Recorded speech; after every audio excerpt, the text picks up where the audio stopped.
Is it true then, because I read this somewhere, I never know if it's true, but that you didn't like Homesick?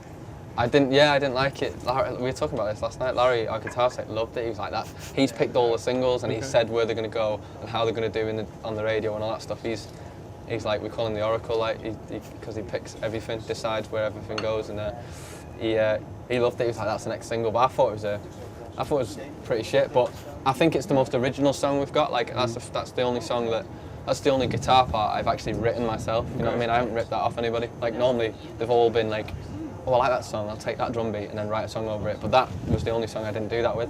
So.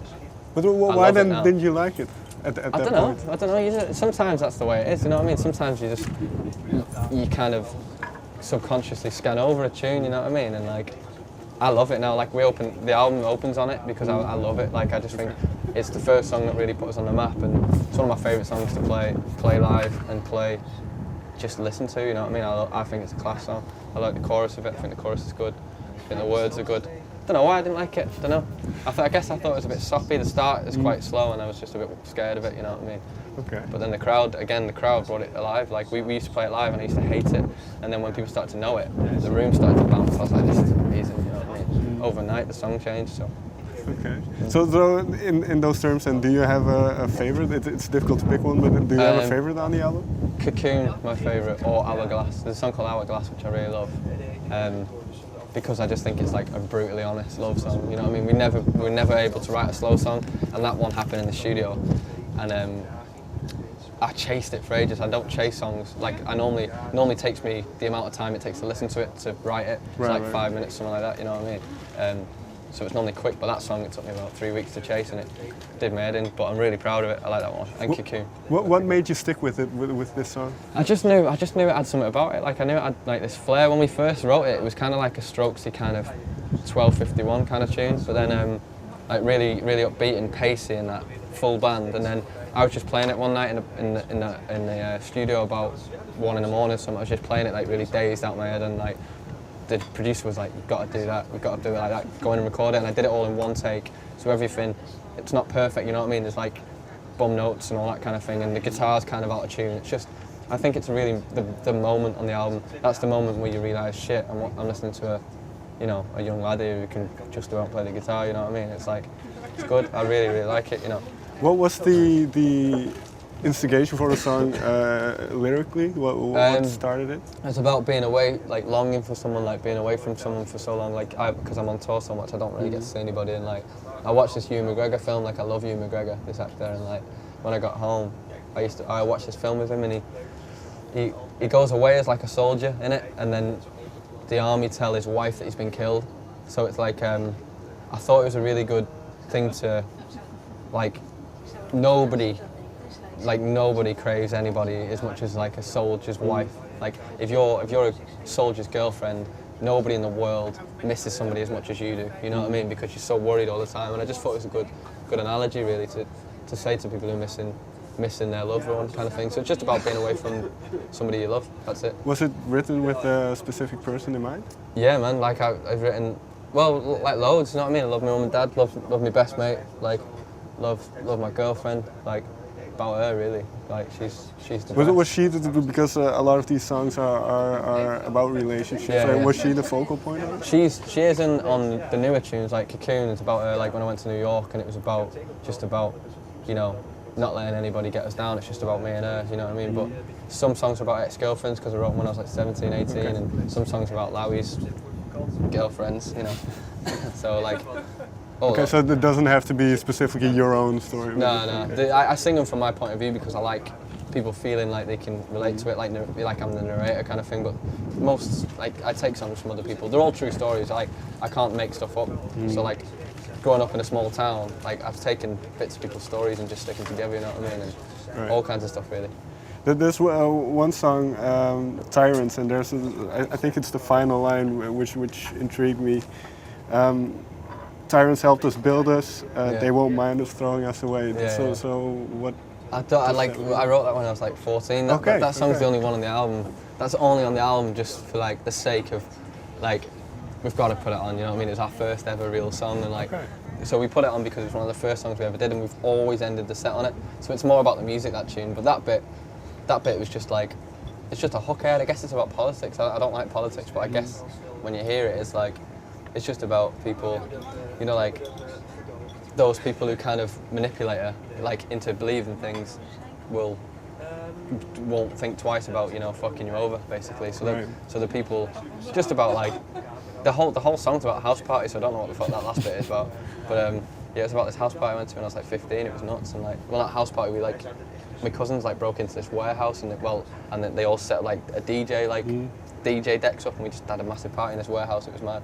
But the whole song's about that. But that last hook, I don't know why. I don't know why it's there, but I think it's, you know, I'm not into politics, but people who are into politics might think I'm Bob Dylan or something with that. So, you know, okay. I don't know what that's about. But so that song was written when you were 14. How many songs did you have available for the album? About 160, something like that, 170. Like I've got like 300 songs or something like that. But for the album, I put like 100 odd forward, and then the label basically was like, what the fuck, I've got too many songs. I just literally picked the first 20 and that was the album, you know what I mean? Really? So we've got loads left over now. I feel like this is just us getting rid of the, you know, the shit songs. So but the 300 songs, so you must write quite a lot. Yeah, man. Like, well, when I was a kid, I was always thinking like, if a label's going to come in and take a risk on us, then, you know, like, I'm going to make sure I'm prepared for it, you know what I mean? So like when Island came in and Communion came in and gives a deal, I was like, they were like, how many songs you got? And I was like, 4 or 5 albums worth, and they were like, fuck that. And I was like, seriously? And I sent them the tunes and they couldn't believe it. And I didn't, when I was a kid, I wasn't, like I started going out with my mates, you know what I mean? Like getting drunk and all that stuff. And then pretty early on I realised I was being a bit of a waster, you know what I mean? Like, and like, my dad kind of fucking scuffed the neck at me and slapped me and went, what the fuck are you doing with your life, you know what I mean? Stop getting pissed and being a dickhead. So I just went, all right, and I sat down on my guitar and I just sat there and just worked every single day. Came home from school every day on the guitar, writing tunes, writing in school, and then they kicked me out of school because I didn't do any work because I was just writing songs. And what did you get out of it? What did you get out of writing songs, especially at that early age? I don't know really. Like I didn't really think about it. I just remember thinking that I wanted to be in a band, and I wanted to be a singer, and I wanted to be a songwriter, and I wanted to be as good as John Lennon, you know what I mean, or like anyone who wants to be as good as Julian Casablancas or Noel Gallagher or Alex Turner or whoever, the streets like Mike Skinner. Like I just wanted to be a good songwriter, you know what I mean. And I used to listen to music all the time, and like I remember feeling when I used to listen to songs, I used to feel something like, fucking hell, that's a great tune, you know what I mean. It makes me passionate, it makes me like really feel something. So like I just remember thinking like I want to make people feel something amazing. So like I just used to write songs right and just used to play them to my mates or my dad or like my girlfriend or whatever at the time, and if she'd cry I'd be like, fuck, got a tune there, gonna make girls cry, you know what I mean? And like if my dad liked it I'd be like, I know dads are gonna like this tune. And like I just used to like making people, in school I was always a bit of a daft one, you know what I mean? Like I used to like making people laugh and all that stuff, so I guess I just like entertaining, you know what I mean? I like being a singer and I like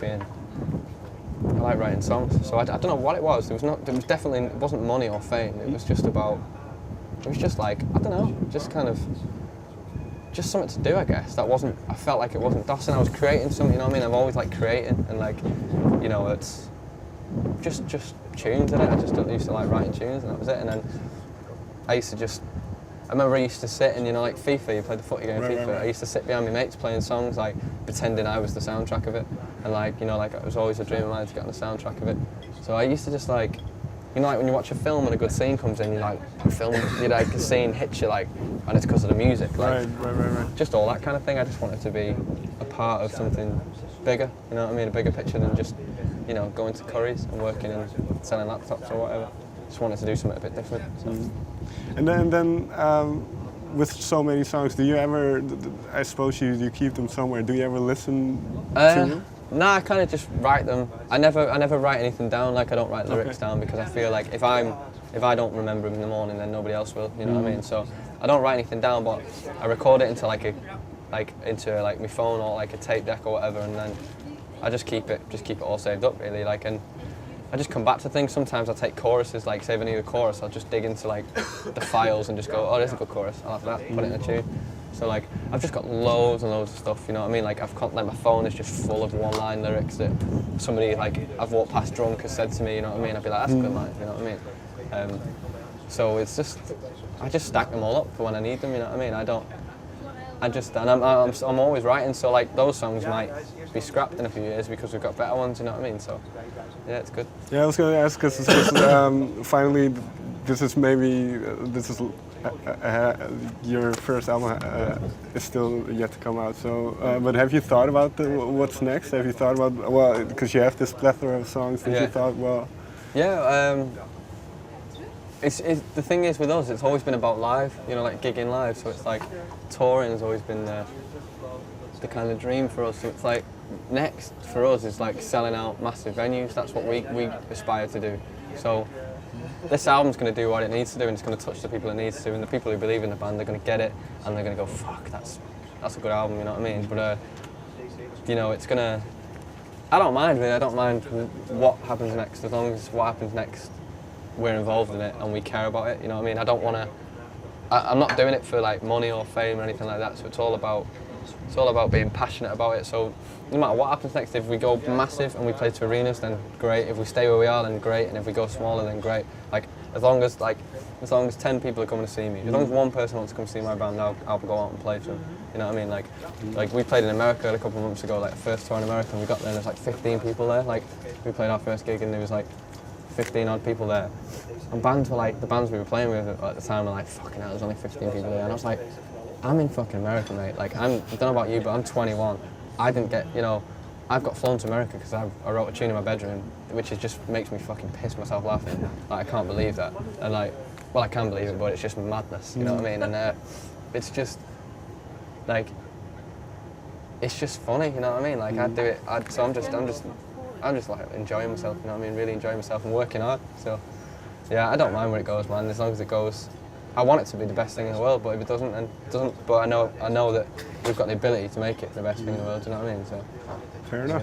There you go. All right. Thank you very much for your time. Thank you very much. Good timing. Thank you very much, man. Absolute pleasure. Thanks. Again, anytime.